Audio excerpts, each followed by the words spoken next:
The IRS has unveiled a new tool that will help more than 36 million Americans receive their 2021 child tax credits. The portal will allow eligible families who don't normally file tax returns to sign up in advance for the payments. Starting July 15th, Americans with children under 6 years old will receive a monthly payment of $300. Those with children ages 6 to 17 will receive $250 a month. And joining me now is CBS News reporter Sarah Ewall-Wice. Hi there, Sarah. So the IRS plans on rolling out 2 additional tools by the end of the month to assist people filing for the 2021 child tax credit. What will those do?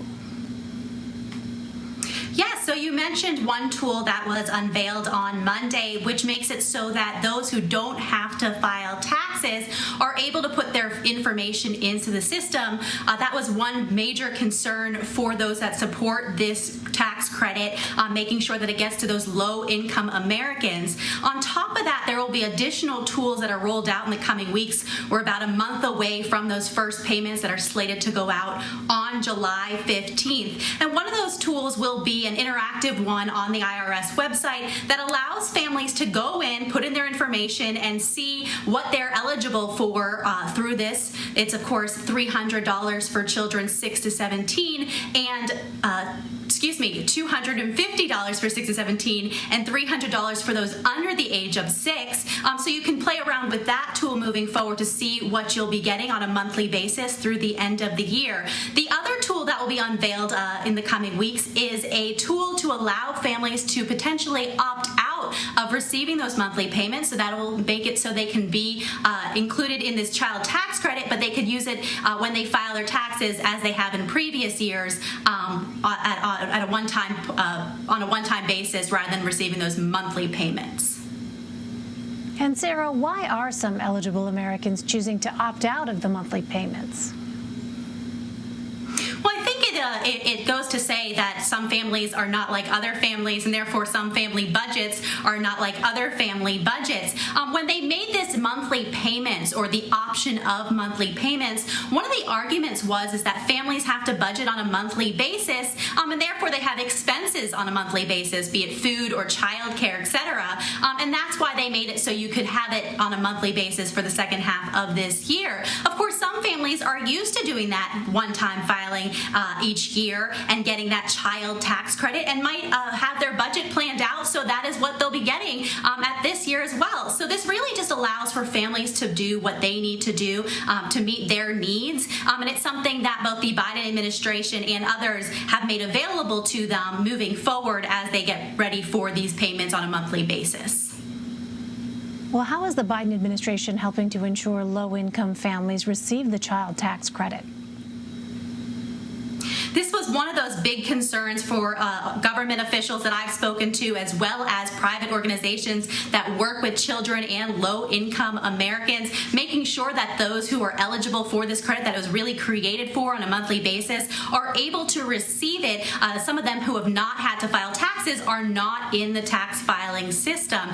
And so really the Biden administration announced on Friday that we'll be doing a Child Tax Credit Awareness Day on June 21st. They're working with multiple organizations and officials to spread the word, make sure people are aware of their opportunity, and also in the system to receive that, whether it be as a direct payment or a check or deposit via mail, debit card rather. So that is something that the Biden administration is working on and will continue to work on. The IRS has also been actively involved in this.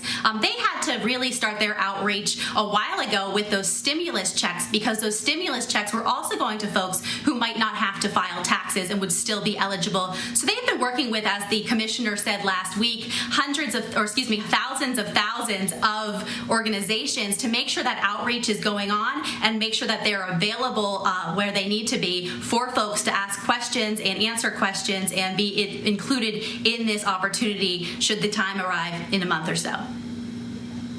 And Sarah, these tax credits only extend through this year. Some Democrats are looking to make them permanent, while several Republicans, including Utah Senator Mitt Romney, have proposed their own versions.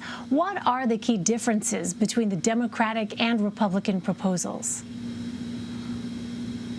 Well, there really all over the board at this point. I think one thing to keep in mind is there are differences among Democrats, let alone Democrats versus Republicans. Of course, the current tax credit increase is only for this year. Some Democrats are pushing to make it permanent. The Biden administration unveiled its American Families Plan, which includes extending that tax credit through 2025, but it's not permanent, though the president said he would like to see that happen. So that is something that where there's room among Democrats.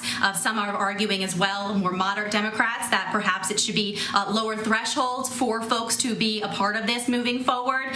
So that is something that they'll have to debate amongst themselves. Meanwhile, there are several proposals by Republican members of Congress, you mentioned Mitt Romney as one of them, who have laid out their own plans for monthly payments for parents with children. And of course, these are very similar in some ways to what Democrats have passed with the American Rescue Plan and are pushing with the American Family Plan, but there are some ways very different. One thing I think we'll keep in mind moving forward is it's very different on how they could potentially pay for this monthly payments to families as they kind of get together on this. Another thing to keep in mind is actually the Mitt Romney plan has a higher amount of money per month per child in his proposal than the current Democrat plan that is about to start next month. And it also has higher thresholds for what families are eligible. So there really is a lot of ground to cover in terms of coming to a compromise if they can find one moving forward on child tax credit payments on a monthly basis. Really interesting. Sarah Ewall-Wice breaking down all those details for us. Sarah, thank you very much.